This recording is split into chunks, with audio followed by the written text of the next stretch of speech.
Hello दोस्तों, स्वागत है आप सभी का हमारे YouTube channel point of learning में।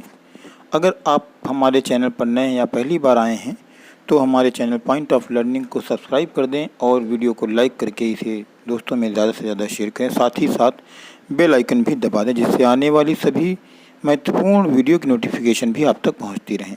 आज हम आपके लिए भारतीय इतिहास से संबंधित प्राचीन भारत का इतिहास से जुड़े हुए ऐसे महत्वपूर्ण प्रश्नों का एक संकलन लेकर आए हैं जो कि प्रतियोगी परीक्षाओं के लिए बहुत ही महत्वपूर्ण है। बिना किसी देरी के शुरू करते हैं हम अपना आज का ये अध्याय। ये विविध प्रश्नोत्तर हैं जो कि प्राचीन भारत के इतिहास से संबंधित हैं। पहला प्रश्न आपकी स्क्रीन पर आपके सामने। हड़प्पा के लोगों की सामाजिक पद्धति क्या थी? तो हड़प्पा के लोगों की जो सामाजिक पद्धति थी वो उचित समतावादी पद्धति थी। हड़प्पा के लोगों की सामाजिक पद्धति उचित समतावादी पद्धति थी। याद कर लीजिएगा, ये सवाल बहुत ही महत्वपूर्ण सवाल है।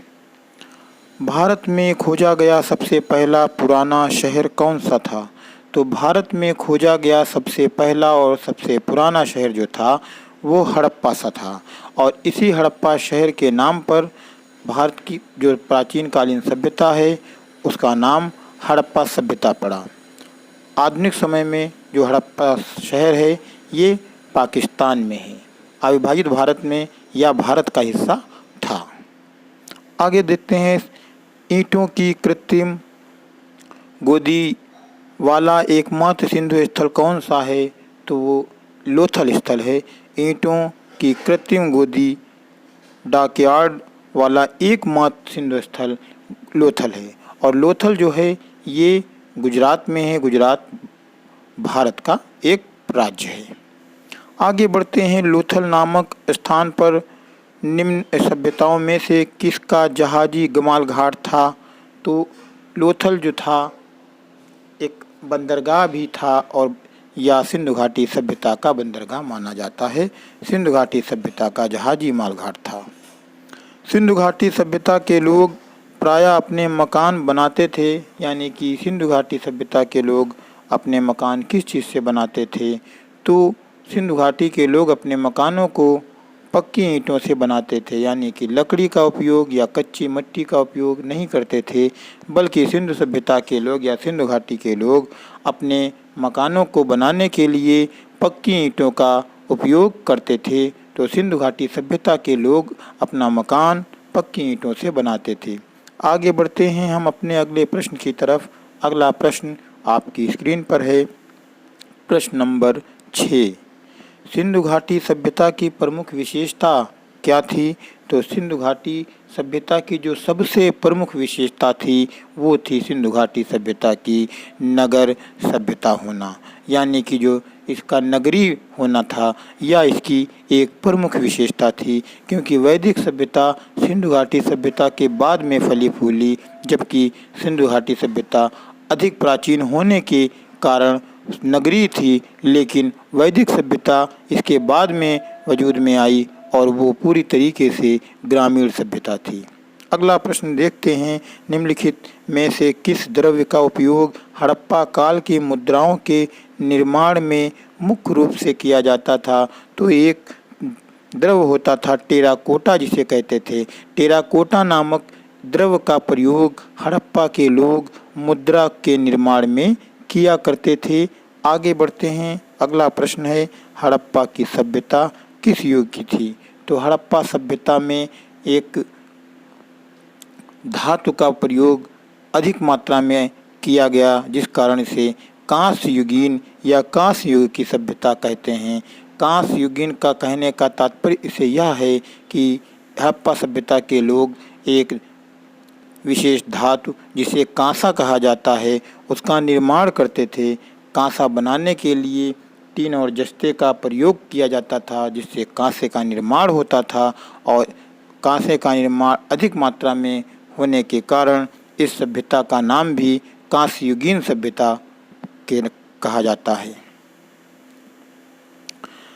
किस जिले में मोहनजोदड़ो स्थित है? तो मोहनजोदड़ो जो है आधुनिक लरकाना ज़िले में स्थित है और लरकाना जो है यह पाकिस्तान में है। मोहनजोदड़ो इस अनुसार पाकिस्तान में यानी हड़प्पा सभ्यता के जो बहुत प्रसिद्ध और प्राचीन कालीन जो नगर पाए गए हैं उनमें हड़प्पा और मोहनजोदड़ो हैं, और मोहनजोदड़ो और हड़प्पा दोनों ही आधुनिक पाकिस्तान में हैं।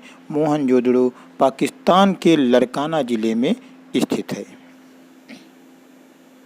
आगे बढ़ते हैं। निम्नलिखित में से किस वेद में प्राचीन वेद युग की सभ्यता के बारे में सूचना दी गई है?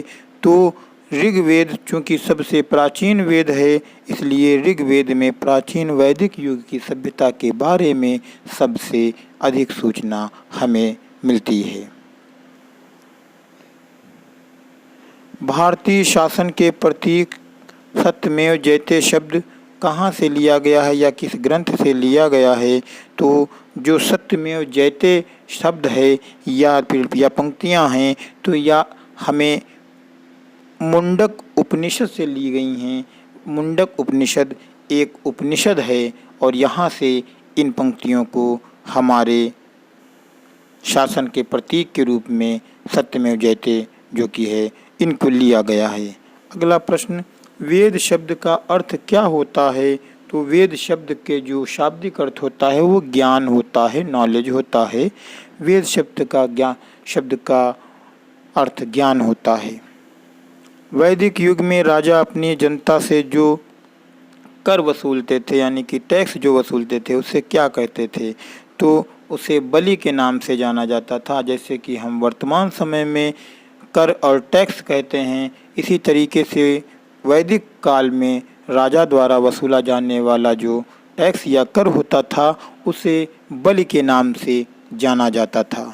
आगे बढ़ते हैं। आर्य सभ्यता में मनुष्य के जीवन के आयु के आरोही क्रमानुसार निम्नलिखित चरणों में कौन सा विकल्प सही है? तो आर्यों के जो पूरे जीवन काल को था उस समय उन्होंने उसे 4 भागों में बांटा हुआ था, जिनमें मनुष्य की आयु की औसत आयु जो उन्होंने निर्धारित की थी वो 100 वर्ष निर्धारित की थी, और इस 100 वर्ष की आयु को 4 भागों में बांट करके 25-25 वर्ष के अनुसार विभाजित किया गया। इसमें 0 से 25 वर्ष तक मनुष्य सबसे पहले ब्रह्मचर्य जीवन का पालन करेगा, उसके बाद वह गृहस्थ जीवन में प्रवेश करेगा, जिसका समय 25 वर्ष से लेकर के 50 वर्ष माना गया। यानी कि इस अवधि में मनुष्य अपने सांसारिक समाज में या सांसारिक रूप से अपना जीवन यापन करेगा। अगला फिर 50 वर्ष से 75 वर्ष का समय था जिसमें वो वानप्रस्थ आश्रम का पालन करेगा, और 75 के बाद 100 साल तक वो सन्यासी का जीवन बिताएगा। कहने का तात्पर्य यह है कि ब्रह्मचर्य में उसे विद्या अध्ययन करना होता था। बच्चे को गुरु के समीप रह करके आश्रम में रह करके 25 वर्ष तक विद्या अध्ययन करना है। 25 से 50 वर्ष तक की आयु में उसे विवाह आदि करके अपने परिवार के साथ जीवन व्यतीत करना है, अपनी तमाम जिम्मेदारियों का निर्वहन करना है, और 50 वर्ष की आयु के बाद पति और पत्नी दोनों ही अपने परिवार को छोड़ करके वानप्रस्थ जीवन का पालन करेंगे, यानी वह समाज से अलग हो जाएंगे और ईश्वर की भक्ति में लीन हो जाएंगे। और 50 से 75 का समय जब बीत जाता है तो 75 वर्ष की आयु के बाद वह अपने जीवन साथी को भी त्याग देंगे और पूर्णतया सन्यासी बन जाएंगे। ये जो था ये आश्रम व्यवस्था थी जो कि आर्य सभ्यता में पाई जाती थी, और इन्होंने इसको 4 भागों में बांट दिया था। इसी को आरोही क्रम में रखने का जो क्रम यहाँ पे पूछा गया उसकी बात अब हम करते हैं। तो ये जो आरोही क्रम है यानी बढ़ता हुआ क्रम, तो सबसे पहले ब्रह्मचर्य 0 से 25 है, उसके बाद में गृहस्थ 25 से 50 है, उसके बाद में वानप्रस्थ 50 से 75 है, उसके बाद में 75 से 100 जिसमें आता है सन्यास। हमने आपको एज वाइज यानी कि आयु के अनुसार इसलिए वर्ग का विभाजन कर दिया जिससे आपको याद करने में कोई कठिनाई ना हो, और साथ ही साथ उस एज के अंतर्गत किस तरीके के जीवन यापन का उल्लेख है वो भी हमने आपको बता दिया। अब आपको आरोही अवरोही क्रम को याद करने की जरूरत नहीं पड़ेगी। अगला प्रश्न देखते हैं। सिंधु घाटी सभ्यता का मोदी गोदीबाड़ा लोथल कहाँ स्थित है गुजरात में? तो जब लोथल की बात आए तो लोथल गुजरात में स्थित है और यह चूंकि एक बंदरगाह भी था सिंधु घाटी सभ्यता का। सिंधु अर्थव्यवस्था की ताकत क्या थी? कृषि। सिंधु घाटी की जो अर्थव्यवस्था थी उसकी जो सबसे प्रमुख रीढ़ थी, रीढ़ की हड्डी थी, वो कृषि थी। अगला है प्राचीनतम भारतीय सभ्यता का नाम बताइए। तो प्राचीनतम जो भारतीय सभ्यता है वो सिंधु घाटी सभ्यता है, क्योंकि भारत की सबसे प्राचीनतम सभ्यता सिंधु घाटी सभ्यता को ही माना गया है। ऋग्वेद में सबसे प्रमुख देवता कौन है? तो ऋग्वेद में जो सबसे प्रमुख देवता माने गए हैं वो इंद्र को माना गया है। इंद्र ऋग्वेद में सबसे प्रमुख देवता हैं। हड़प्पाई स्थल मांडा किस नदी के किनारे स्थित है? तो यह सवाल या प्रश्न बहुत ही महत्वपूर्ण है कि मांडा किस नदी के किनारे स्थित है। तो मांडा चिनाब नदी के किनारे स्थित है, जो कि हड़प्पा कालीन एक प्रमुख स्थल है। अजंता की चित्रकारी निम्नलिखित में से किससे प्रेरित है? तो अजंता की जो चित्रकारी है वो दयालु बुद्ध से प्रेरित है, क्योंकि अजंता की और एलोरा की गुफाओं में जिन चीज़ों का हमें वर्णन सबसे ज़्यादा देखने को मिलेगा या ज्ञान प्राप्त होगा वो बुद्ध से संबंधित चीज़ें हैं या बुद्ध के जीवन से संबंधित ज्ञान प्राप्त होता है। नालंदा विश्वविद्यालय विद्या का एक महान केंद्र था। विशेषता कब? तो बौद्ध धर्म में। बौद्ध धर्म से संबंध रखने के कारण यहाँ पे यह नालंदा विश्वविद्यालय जो विद्या का केंद्र था, ये बौद्ध शिक्षा का प्रमुख केंद्र था। सिंधु घाटी की खुदाई में मिले अवशेषों में तत्कालीन व्यापारिक और आर्थिक विकास के द्योतक कौन से हैं? तो जो मुद्राएं हैं, सिंधु घाटी सभ्यता में जो मुद्राएं प्राप्त हुई हैं इन्हें व्यापारिक और आर्थिक विकास का द्योतक माना गया है कि उस समय व्यापार और आर्थिक विकास किस तरीके से उन्नत अवस्था में था। सिंधु घाटी की प्राचीन संस्कृति और आज के हिंदू धर्म के बीच जैव संबंध का प्रमाण किसकी पूजा से मिलता है? तो पत्थर पेड़ और पशु। पत्थर पेड़ और पशु की पूजा जो है यह प्राचीन कालीन सिंधु घाटी सभ्यता में भी प्रचलित थी और आज के हिंदू धर्म में भी प्रचलित है। तो यही एक ऐसा प्रमाण है जो इनके संबंध का प्रमाण बताता है कि सिंधु घाटी सभ्यता की संस्कृति और आज के हिंदू धर्म के बीच का जो जैव संबंध का जो प्रमाण है वो है पत्थर पेड़ और पशु की पूजा। सिंधु घाटी सभ्यता की मुख्यतः विशेषता थी व्यवस्थित शहरी जीवन। सबसे प्रमुख इनका जो विशेषता इनकी मानी गई है वो नगरीय सभ्यता ही थी, यानी व्यवस्थित शहरी जीवन, और ऐसा वैसा जीवन नहीं, पूरी तरीके से व्यवस्थित जीवन। मोहनजोदड़ो में सबसे बड़ा भवन कौन सा था? तो मोहनजोदड़ो में एक विशाल स्नानागार भी पाया गया है, साथ ही साथ एक वृहत अन्नागार पाया गया है। तो जो धान्यागार या अन्नागार पाया गया है यही मोहनजोदड़ो का सबसे बड़ा भवन था, बल्कि सिंधु सभ्यता का सबसे बड़ा भवन इसी अन्नागार को माना गया। आगे बढ़ते हैं। सिंधु घाटी सभ्यता का पत्तन कौन सा है? तो लोथल। सिंधु घाटी का प्रमुख बंदरगाह लोथल है। हड़प्पा के निवासी थे शहरी, क्योंकि वैदिक सभ्यता के निवासी ग्रामीण और हड़प्पा सभ्यता के निवासी शहरी थे। हड़प्पा किस नदी के किनारे पर स्थित है? तो हड़प्पा रावी नदी के किनारे पर स्थित है। हड़प्पा जो है रावी नदी के किनारे स्थित है, बसा हुआ था। निम्नलिखित में से कौन सा प्राचीन भारतीय नगर तीन विद्वान संतों कपिल, गार्गी और मैत्रेय का घर था? तो ये मिथिला था। मिथिला एक ऐसा नगर था जो तीन विद्वानों का घर था, जिनमें पहले कपिल, दूसरे गार्गी और तीसरे मैत्रेय थे। वेदों को माना जाता है श्रुति। वेदों को श्रुति माना जाता है। और अगला है उत्तर वैदिक काल के वेद विरोधी और ब्राह्मण विरोधी धार्मिक अध्यापकों को किस नाम से जाना जाता था?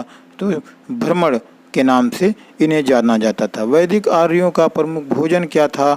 दूध और इससे संबंधित बने हुए उत्पाद। वैदिक आर्यों का जो प्रमुख भोजन था वो दूध और उनसे बने उत्पाद थे। जुरैसिक काल का माना गया पूरी तरह तैयार वृक्षीय फॉसिल कहाँ पाया गया? छत्तीसगढ़ में। सिंधु घाटी सभ्यता की लिपि कौन सी है? अज्ञात है। अभी तक इस लिपि के बारे में कोई जानकारी प्राप्त नहीं हुई है, ना ही इसे पढ़ा जा सका है, इसीलिए सिंधु घाटी सभ्यता की जो लिपि है वो अभी तक अज्ञात है।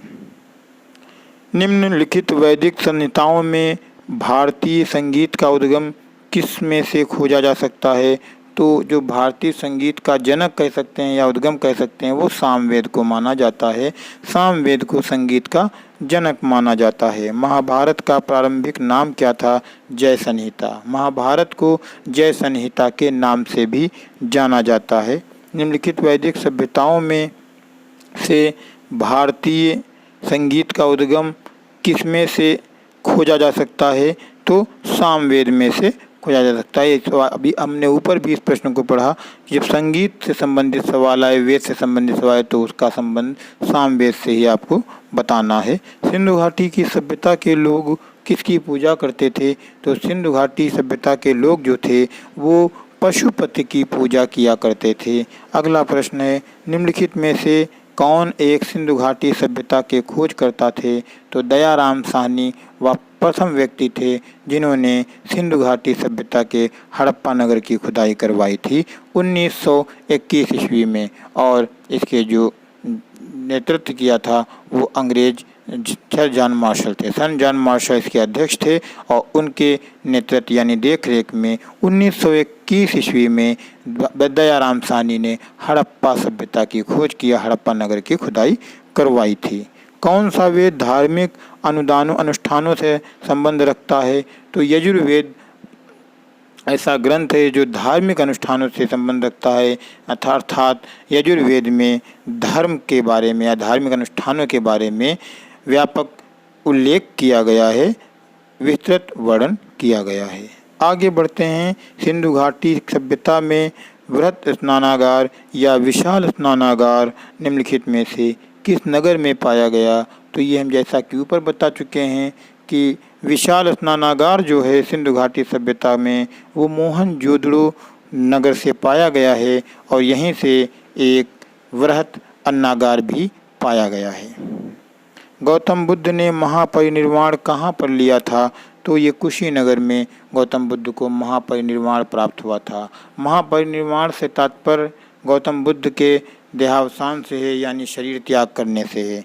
गौतम बुद्ध ने जब अपना शरीर त्याग किया या उनका देहांत हुआ, उस घटना को बौद्ध धर्म में महापरिनिर्वाण के नाम से जाना जाता है और ये घटना उत्तर प्रदेश के जनपद कुशीनगर में हुई थी।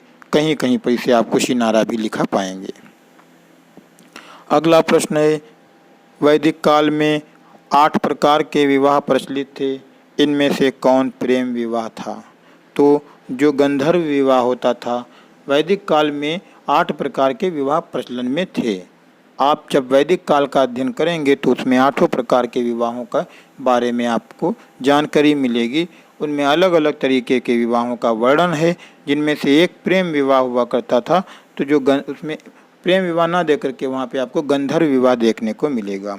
गंधर्व विवाह का मतलब या अर्थ होता था प्रेम विवाह। सिंधु घाटी सभ्यता में लोथल निम्नलिखित में से किसके लिए प्रसिद्ध था? बंदरगाह के लिए, क्योंकि जो लोथल की सबसे बड़ी प्रसिद्धि है वो यही है कि यह सिंधु घाटी का प्रमुख बंदरगाह था। किस नदी के निकट ऋग्वेद सभ्यताएं सबसे अधिक स्थित थीं? तो सरस्वती। सरस्वती ऐसी नदी थी जो कि ऋग्वेद में सबसे अधिक बार आई और इसी के ही निकट ऋग्वेद सभ्यताएं सबसे अधिक स्थित थीं। सरस्वती नदी के निकट सबसे अधिक सभ्यताएं देखने को मिलेंगी। किस हड़प्पा केंद्र के बारे में माना जाता है कि मेसोपोटामिया के साथ सीधा समुद्र व्यापार था? तो वो लोथल था। लोथल नगर एक ऐसा नगर पाया गया है, बंदरगाह, जहाँ से यह जानकारी प्राप्त होती है कि मेसोपोटामिया के साथ हड़प्पा का सीधा समुद्री व्यापार होता था। निम्नलिखित में से किस हड़प्पा कालीन स्थल में हाल का टेराकोटा प्राप्त हुआ? बनवाली। बनवाली में ही हाल का टेराकोटा प्राप्त हुआ।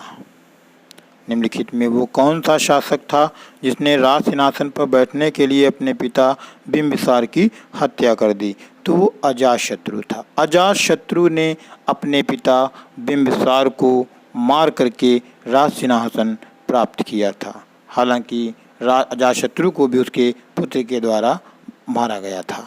आगे बढ़ते हैं। किस प्रकार का मृदभांड भारत में द्वितीय शहरीकरण के प्रारंभ का प्रतीक माना गया? उत्तरी काले पॉलिश युक्त बर्तन जो थे, इन्हें द्वितीय शहरीकरण के प्रारंभ का प्रतीक माना गया। राजस्थान में माउंट आबू पर दिलवाड़ा मंदिरों का निर्माण किस धर्म के अनुयायियों द्वारा किया गया था? तो जो दिलवाड़ा का राजस्थान का माउंट आबू का मंदिर है, यह जैन धर्म से संबंधित है और जैन धर्म के लिए प्रसिद्ध है। त्रिपिटक क्या है? तो त्रिपिटक जो है बौद्धों का धार्मिक ग्रंथ है। त्रिपिटक धार्मिक ग्रंथ है किसका? तो बौद्धों का। अर्थ उत्तर हमारा है, लेकिन त्रिपिटक क्या है? तो त्रिपिटक जो है बौद्ध धर्म के धार्मिक ग्रंथ हैं। बहुत ही महत्वपूर्ण प्रश्न है ये। बौद्धों के विश्वास के अनुसार गौतम बुद्ध का अगला अवतार किसे माना जाता है? तो गौतम बुद्ध के विश्वास के अनुसार अगला अवतार जो माना जाता है वो मैत्रेय को माना जाता है। आगे देखते हैं। निम्नलिखित में से कौन सा मठ बौद्ध धर्म से संबंधित है? तो वो चैत्य मठ जो है, चैत्य मठ बौद्ध धर्म से संबंधित है। अगला प्रश्न है, बुद्ध का निर्वाण स्थल निम्नलिखित में से कौन सा है? तो कुशीनगर है। कुशीनगर में महात्मा बुद्ध ने अपने शरीर का त्याग किया और इस घटना को बौद्ध धर्म में महापरिनिर्वाण के नाम से जाना जाता है। आगे बढ़ते हैं। प्रश्न नंबर 25, मानव के दुखों के अंत के लिए अष्टांगिक मार्ग पंथ का प्रतिपादन किसने किया? यानी कि मानव के दुखों को खत्म करने के लिए 8 रास्ते बताए, वो किसने बताए? तो महात्मा गौतम बुद्ध ने अष्टांगिक मार्ग का प्रतिपादन किया था। उन्होंने 8 मार्ग बताए थे जिससे मनुष्य अपने आप को इस सांसारिक मोह माया से अलग कर सकता है, मुक्त कर सकता है। महापाषाण संस्कृति 500 ईसा पूर्व से 100 ईस्वी तक हमें दक्षिण भारत में उस ऐतिहासिक युग से परिचित कराती है जब महापाषाण काल में उपयोग में लाए जाते थे बड़े पत्थरों से घेरी गई समाधियाँ। धातु से बने सिक्के सबसे पहले प्रकट हुए बुद्ध के काल में। बुद्ध के काल में सबसे पहले धातु के बने सिक्के प्रकट हुए। हड़प्पा की सभ्यता के बारे में कौन सी उक्ति सही है? उन्होंने पशुपति का सम्मान करना प्रारंभ कर दिया था। सिंधु सभ्यता के टेराकोटा की मूर्तियों में निम्नलिखित में से कौन सा पालतू जानवर विद्यमान नहीं था? तो जो उनकी टेराकोटा की मूर्तियां थीं उनमें जो गाय थी, गाय विद्यमान नहीं थी। देवी माता की पूजा संबंधित थी सिंधु घाटी सभ्यता के साथ। सिंधु घाटी सभ्यता के लोग देवी माता की पूजा करते थे। हड़प्पा वासी किस वस्तु के उत्पादन में अग्रणी थे? तो हड़प्पा वासी जो थे वो कपास के उत्पादन में सबसे ज़्यादा अग्रणी थे। कपास का उत्पादन बहुतायत में किया जाता था। किस स्थान पर हड़प्पन सभ्यता समय के रथ की एक प्रतिमा प्राप्त हुई? दाइमाबाद। बहुत महत्वपूर्ण प्रश्न की वो कौन सा स्थान है जहां हड़प्पा कालीन सभ्यता में के एक रथ की प्रतिमा प्राप्त हुई है, एक रथ प्राप्त हुआ है? तो वो दाइमाबाद है। दाइमाबाद से रथ की प्राप्त हुई है। भारतीय संगीत का उद्गम कहाँ किसमें खोजा जा सकता है? सामवेद की संहिता में या फिर सामवेद में। सामवेद में संगीत का उद्गम खोजा जा सकता है क्योंकि सामवेद को ही संगीत का जनक कहा जाता है। अगला प्रश्न है, आरंभिक वैदिक काल में वर्ण व्यवस्था आधारित थी व्यवसाय पर। प्रारंभ में तो जो वर्ण व्यवस्था थी वो व्यवसाय पर आधारित थी वैदिक काल में, लेकिन कालांतर में धीरे धीरे या व्यवस्था व्यवसाय से हट करके बल्कि कर्म पर आधारित हो गई और इस हिसाब से मनुष्य का जो समाज था वो 4 वर्णों में विभाजित हो गया, ब्राह्मण, क्षत्रिय, वैश्य और शूद्र। यज्ञ सूत्र निम्नलिखित में से किस वेद में है? तो यजुर्वेद में है। यज्ञ सूत्र जो है वह यजुर्वेद में है। अगला प्रश्न है, आर्यन जनजातियाँ की प्राचीनतम बस्ती कहाँ है? सप्त सिंधु। इसे सप्त सिंधु प्रदेश भी कहते हैं। आर्यों की जो प्राचीनतम बस्ती है उसके बारे में सप्त सिंधु प्रदेश को सबसे उचित स्थान माना गया है।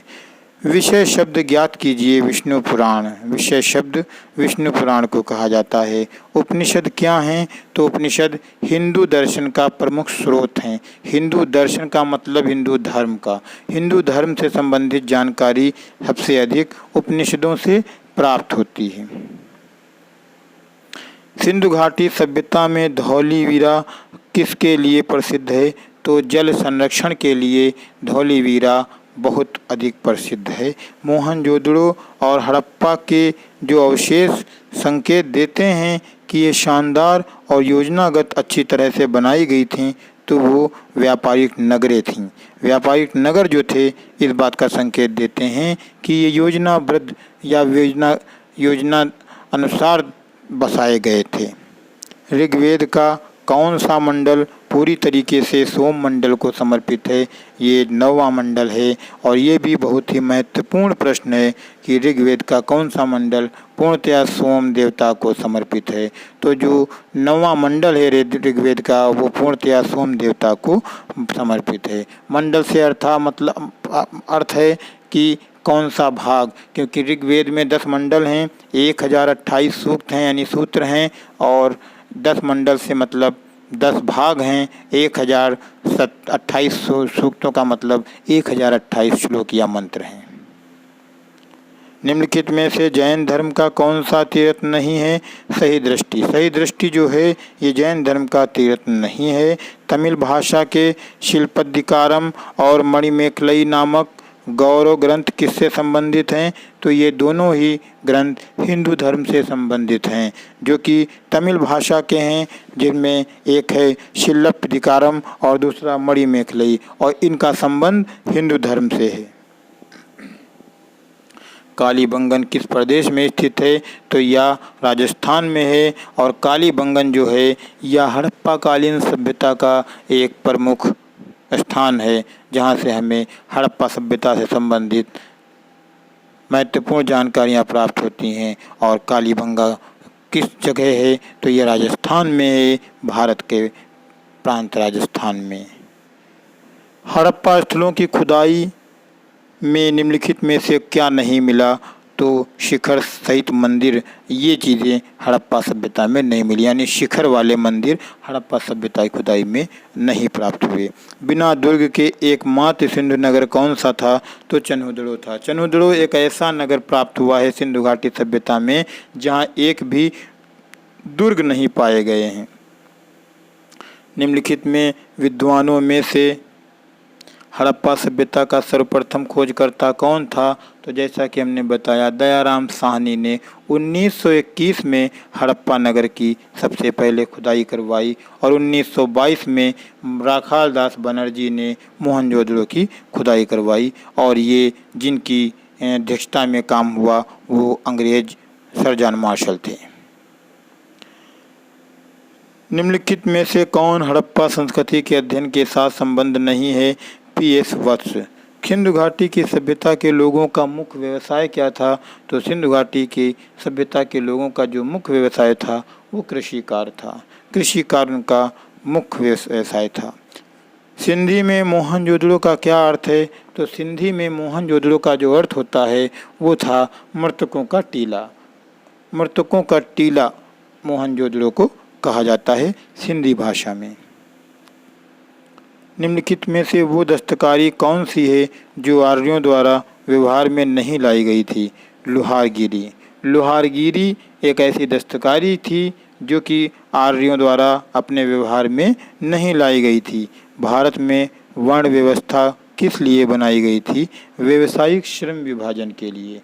आरंभिक वैदिक काल में वर्ण व्यवस्था को बनाने का एकमात्र कारण यही था, व्यावसायिक श्रम विभाजन। लेकिन धीरे धीरे कालांतर में परिवर्तन होता गया और यह जो श्रम विभाजन था, व्यावसायिक श्रम विभाजन, धीरे धीरे क्रम पर आधारित हो गया, उसके कर्म पर आधारित हो गया और इस प्रकार यह व्यवस्था काफ़ी जटिल व्यवस्था हो गई।